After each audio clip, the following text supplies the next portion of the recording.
Dear students, पिछली ई कक्षा में हमने संस्कृति के उपादानों के बारे में पढ़ा। उनके 3 उपादान के बारे में हमने अध्ययन किया। संस्कृति तत्व, संस्कृति संकुल और संस्कृति प्रतिमान। इन तीनों का हमने अध्ययन कर लिया। अब संस्कृति क्षेत्र के बारे में हम चर्चा करेंगे कि संस्कृति क्षेत्र क्या है।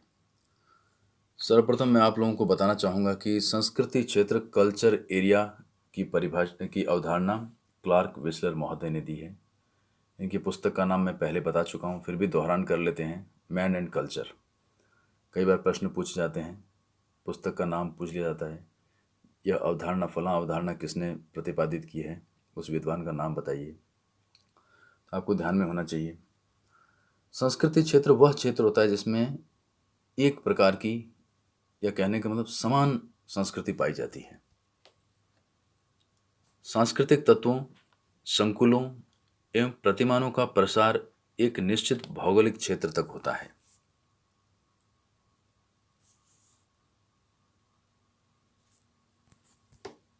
जिसे हम सांस्कृतिक क्षेत्र कहते हैं। सांस्कृतिक क्षेत्र की अवधारणा का सर्वप्रथम प्रयोग विस्लर ने अमेरिकी इंडियन संस्कृतियों के अध्ययन के दौरान किया था। सांस्कृतिक क्षेत्र के बारे में लिखते हुए डॉक्टर दुबे कहते हैं कि कतिपय संस्कृति तत्व या संस्कृति संकुल एक विशेष भौगोलिक क्षेत्र में फैलकर संस्कृति क्षेत्र का निर्माण करते हैं। इसी तरह हस्कोविट्स, जिनकी पुस्तक का नाम मैन एंड हिज वर्क्स, आप कहते हैं कि वह क्षेत्र जिसमें समान संस्कृतियों, वह क्षेत्र एक सांस्कृतिक क्षेत्र वह क्षेत्र है जिसमें समान संस्कृतियां पाई जाती हैं।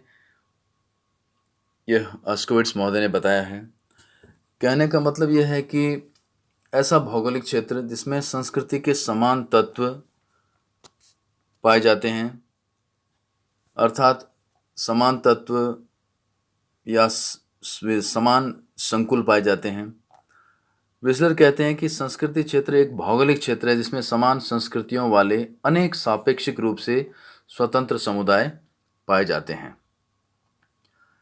उनकी भाषा, विचार, बोलने की बोलियां, पहनावा, खान पान, उनका साहित्य, उनकी लोक रीतियाँ, प्रथाएं सब एक प्रकार की होती हैं और वो एक निश्चित भौगोलिक क्षेत्र के अंदर रहने वाले समुदाय होते हैं।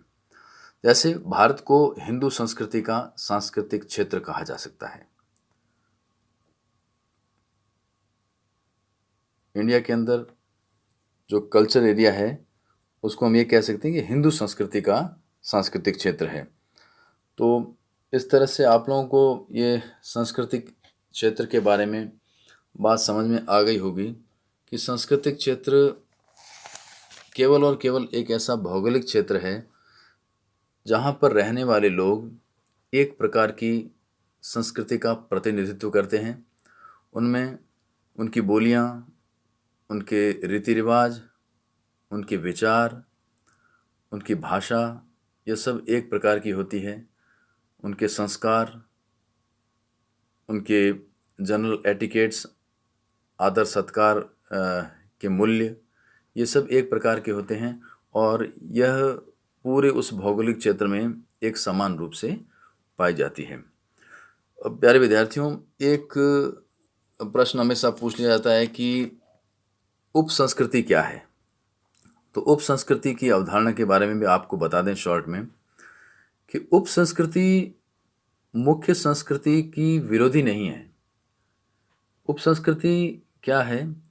किसी समाज की संपूर्ण संस्कृति के एक भाग को उप संस्कृति कहते हैं, जो वृहद संस्कृति से किन्हीं बातों में जैसे भाषा, रीति रिवाज, मूल्य, सामाजिक मानदंड, जीवन शैली इत्यादि पक्षों में भिन्न होती है।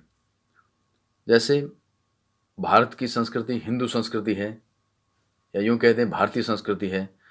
इस भारतीय संस्कृति एक समग्र संस्कृति है। इसके अंदर कई प्रकार की उप संस्कृतियाँ पाई जाती हैं। जैसे राजस्थान में राजस्थान की संस्कृति है। इवन इसको और भी बांट सकते हैं आप लोग, मारवाड़ी लोगों की संस्कृति, ढूंढाड़ी लोगों की संस्कृति, दक्षिण भारत में निवास करने वाले लोगों की संस्कृति, उत्तर पूर्वी क्षेत्रों में रहने वाले लोगों की संस्कृति, इस तरह से हम इसे बांट सकते हैं। तो कहने का मतलब है कि यह वृहद संस्कृति का विरोधी नहीं है, उसका कॉन्ट्रा नहीं है, उसका ऑपोजिशन नहीं है, बल्कि उसी के अंदर एक छोटी इकाई है जिसे उप संस्कृति कहते हैं, जो कई मायनों में उससे भिन्नता रखती है, रीति रिवाजों को लेकर के, मूल्यों को लेकर के। उप संस्कृति और वृहद संस्कृति में विरोधाभास नहीं होता, किंतु फिर भी उप संस्कृति में कुछ एक मूल्यों एवं विश्वासों पर अधिक बल दिए जाने के कारण वह एक विशिष्ट रूप ग्रहण कर लेती है।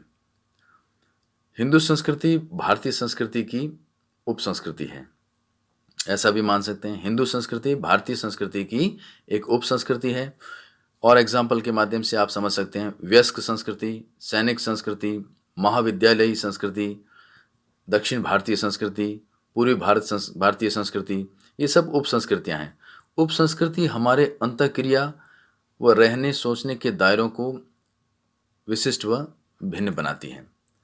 यह स्थानीय स्तर पर होने के कारण कुछ विशिष्टताएं लिए हुए होती हैं, खान पान को लेकर के, बोलियों को लेकर के, उनके आतिथ्य संस्कार को लेकर के, जीवन मूल्यों को लेकर के, लेकिन यह अपनी जो समग्र संस्कृति है उस संस्कृति के ये ऑपोजिशन नहीं है, उसका ओपोनेंट नहीं है, उसका विरोधाभास नहीं करती है।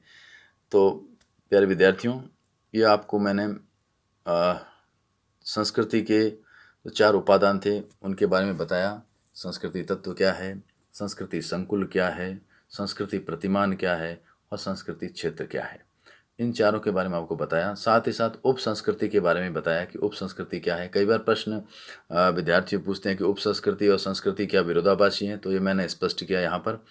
तो ये आप लोग अच्छी तरह से इसका अध्ययन करिएगा, ये कंसेप्ट्स का। नेक्स्ट क्लासेस के अंदर और संस्कृति से संबंधित अवधारणाओं के बारे में बताएंगे। तब तक के लिए thanks to all of you.